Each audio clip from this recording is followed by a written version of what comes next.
Hey guys, it's Nicholas here from upgradetolife.com and welcome to this video, which is called Imagination is Bigger Than Thoughts. Imagination trumps thoughts. Imagination is more important than thoughts. However we would like to coin this, the point being of this video will be to prove to you, to point out, to show you as good as I can from my own perspective that imagination is way more important than just thinking about things, than thinking about your desire, than relying on affirmations where you are oftentimes only in your head, but not in the real experience of the end, right? So this is why I put together some quotes from Neville Goddard himself, where he also explained that it's not alone thoughts, right?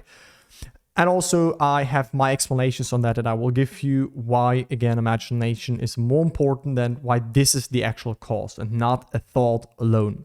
So let's just dive into this video. I think this will be really interesting and important for some of you guys that are still wavering between thinking and being in your mind and trying to, force the mind to believe certain things. And for the ones that are, consciously applying already their imagination and just going within, experiencing the end being done, which has not so much to do with thoughts, right? So let's just look at this. And by the end of this video, this should make a lot of sense to you.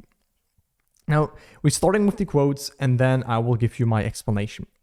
So first of all, Neville said, "Now, an idea which is only a thought produces nothing. In order to be awakened, motor elements must be employed, for imagination is spiritual sensation." If you want to learn more about that, I will link a video above right now. It's called Imagination is Spiritual Sensation, what this means and how you can apply that. But alone, this quote is pretty powerful, right? Because like Neville said, right? Only a thought. If you only think right now, okay, a plane crashes on the street, a snake, a tornado, okay, whatever it is, right? If you just think about that, what will that produce, right? Nothing, in my experience. And I tested that, right? I just played with that, but nothing happened. Nothing showed up. Right, because like Neville said, in order for something to be manifested, to be awakened, to actually be potent and have, in a sense, manifesting power behind it, for the sake of conversation, motor elements must be employed. And this motor element that Neville is talking about right here, that is imagination, right? That is you sensing it already being real. You experience the end already being done, aka spiritual sensation. Right? So there's a lot more. That's just the introduction. You can think of 1,000 of things, yet not be moved to act upon one of them. A deep conviction felt is far more important than anything you could ever think. So that's one quote that I also included in a previous video of mine, but I wanted to bring this here again because this happens to the people that think, that daydream, or that think, oh yeah, it would be so nice. It would be so great if I could have this or this and that, and they think of it. This is this typical, I'm thinking of it, I want it, which is just a sign that you're not in it, that you're not thinking from it, right? Which happens naturally, which is a natural byproduct when you actually go to that end state, you experience that being done. And then your thoughts change, your beliefs change, your actions change, your results change, the manifestations that you get change, right? People act differently around you just because you have gone to that end state, right? So you can think a lot, right? And we think, people throw around with these different numbers, but we think really much a day, right? And this is something that you should also be aware of, that if you're still in that thinking and purely identified with that thinking, then you're still a slave to your thoughts. So this is why you still need to wake up, to be more aware, to take that step back and realize that those thoughts come and go, but you are beyond thoughts. Your true self is not tied to your thoughts. So never make yourself a slave to your thoughts. But if you do, you will, in a sense, continue to suffer, because then you will believe all of these thoughts. And when a thought tells you that you're not good enough, then you will believe that thought, right? So we think a lot, thinking happens, but thinking is not something that you do, right? Think about that. Thinking is not something that you do. It's not that you sit there and then you want to think. Thoughts, in a sense, flow through you.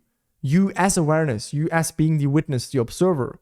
So it's not so much about thoughts, right? You can think a lot, but If you just think, you won't be moved to do anything. The bridge won't unfold. The manifestation won't just happen if you think about it. So it needs this deep conviction. It needs this spiritual experience. It needs this inner knowing. It needs you deciding, okay, this is how it is, without any, in a sense, like wavering out of that, right? So everything we do unaccompanied by a change of consciousness is but a futile readjustment of surfaces. An awakened imagination works with a purpose. And I really like this, because everything that you do, right, if you say affirmations all the time, right, I'm wealthy, I'm wealthy, I'm wealthy, whereas you have not, shifted your state of consciousness, you're still actually feeling lack. You're still actually, when you go shopping, compare all the prices. You're still actually, when someone says money, you get triggered inwardly, right? But still you stand in front of the mirror and say, I'm wealthy, I'm wealthy. That is, like Neville calls it, like this futile readjustment of the surfaces. That is you covering big mistakes with a sheet, but actually the core issue is still there. You have not fully shifted into this new state, right? You have not imagined yourself moved in consciousness, shifted within consciousness, and therefore, how can you expect any new changes? And this is why I also wanted to include this quote here, right? The end of longing is always to be, not to do anything, right? So if you think, oh, what should I do next? Oh, I don't know. Should I take option A? Should I take option B? Oh, this, oh, that. Oh, no, I'm not sure what to do next. All of these questions, right? If you're still desiring, still wanting, still hoping, still looking for signs, then you're still longing. You're still hungering. You're still wanting it, right? And then you try to do. Then you think, oh, no, now I need to do this. And I need to think this. Now I need to... No, right? The end of longing is being. When you are in the end, you are there. Meaning when the hunger comes up, when the desire comes up, you place yourself in the end. That is literally the only thing that we can do, right? The actions that we will then go through, that's in a sense illusionary. That's in a sense, it looks like that. Yeah, it's the actions that caused my results. Like the last quote of the week that I did, you can check this out right here, where I talked about that the cause is still imagination. The cause is not the action that you didn't take. Right, so the end of longing is to be, not to do, to think, to force anything. Right, you have to be it inwardly, then the mirror will express it. As an example, and now here is a great example that Neville also gave to make this more practical when it comes about thoughts and imagination. So imagine a rose, right? See it in your mind's eye.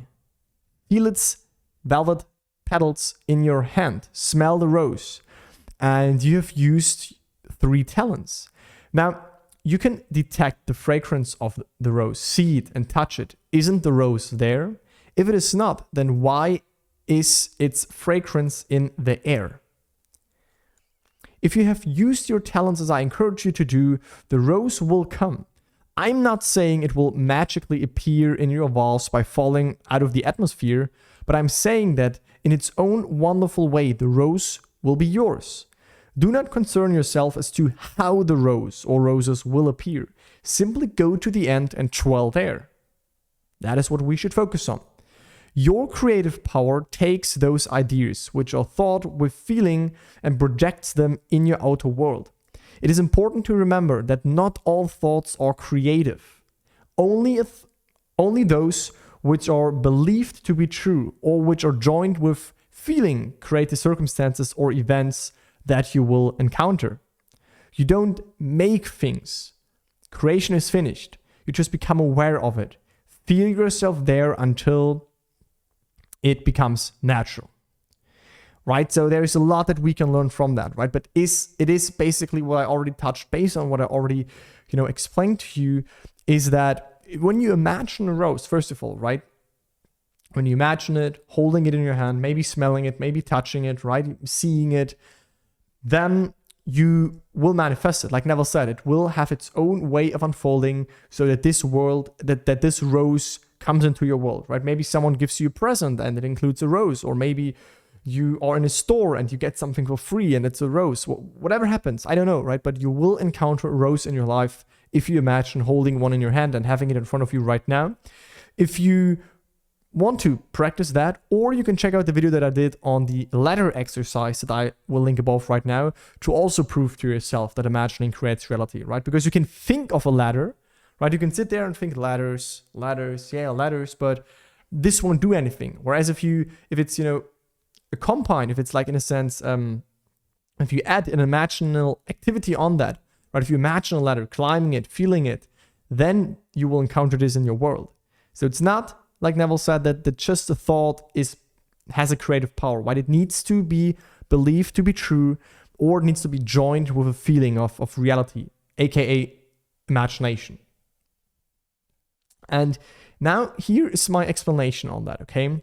So thoughts are things, and thoughts don't produce things, right? Things don't produce things. So you can think my dream car. Okay, that's a thought, that's a thing that is in your awareness. But how will that produce something that is already a thing? That thought cannot produce something. It is your awareness that produces it. It is your awareness that manifests, right? It is the infinite operant power that you are, in a sense, right? You are not your thoughts. So if you are not your thoughts, then how can these thoughts produce? If we already realized through all of Neville's lectures that we are the operant power, that imagination is God, is the true self, right? That this is what creates our reality, then how can it be a thought, right? If we can be aware of our thoughts that are coming and going. So keep this in your mind. So a thought about a rose is just a thought about a rose, right? That's it, nothing more. A thought about a rose will not produce a rose, because things do not give birth to things.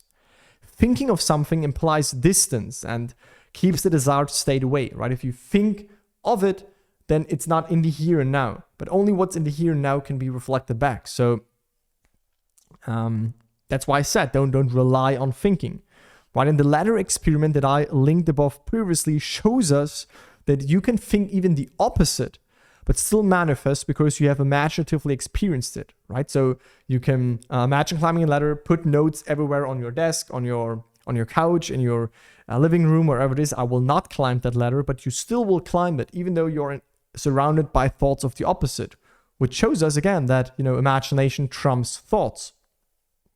And that basically is my take on that, right? So whenever people say, oh yeah, should I affirm, should I imagine? I mean, when you affirm, but it's like this, in a sense, this deeply felt affirmation, this affirmation that puts you in the end state. So you're really connected, you're fused, you're identified with the end state, with being who you want to be. Then of course that's potent, right? Of course, yeah, you can do that, right? But still it is the imagination behind that. It's you placing your awareness on that state that then, manifests it. It's not the affirmation itself. It's not a thought itself that produces a thing. Only if that thought, and again, like we experience it right now, like also Neville said, if that is, combined with that imaginary experience, then it will produce a result. So think about roses right now. Roses, snakes, tornadoes. Okay, I won't encounter this in my life yet. Whereas if I would experience it imaginatively, if I would really feel into it and feel it real and believe it to be true, then yeah, I would encounter this in my life or see it reflected anywhere in my reality. And that's my video on imagination versus thoughts, basically. But it was just to point out that I would always go with imagination, right? I'm not a fan of being in my mind, being in my head, trying to solve out things, trying to convince the mind, which still is and can only be tied to the senses. It will only believe what's in front of it. So don't work against yourself, right? If you experience poverty and you say, I'm rich, I'm rich, I'm rich, your mind will feel delusional. Your mind won't believe it. Same with your relationship life, same with your health, right? But rather experience and imagine already being in the end. This will give you this relief, this knowing, this subjective faith, right? So if you have any questions, leave them in the comments down below. If you want more help, then check out the 2 links also in the video description, where the first one is my free masterclass teaching you how to manifest your goals without any hype or fluff. It's just a straightforward explanation. And if you want to work with me personally to apply Neville's law, to apply the law of assumption from A to Z in your life, manifest your goals, be more happy, be more self-empowered, then you can apply for a free consultation call with me or my team to figure out if we are a good fit to work together. And with that, I conclude this video. Talk to you in the next one. Bye guys. Keep imagining.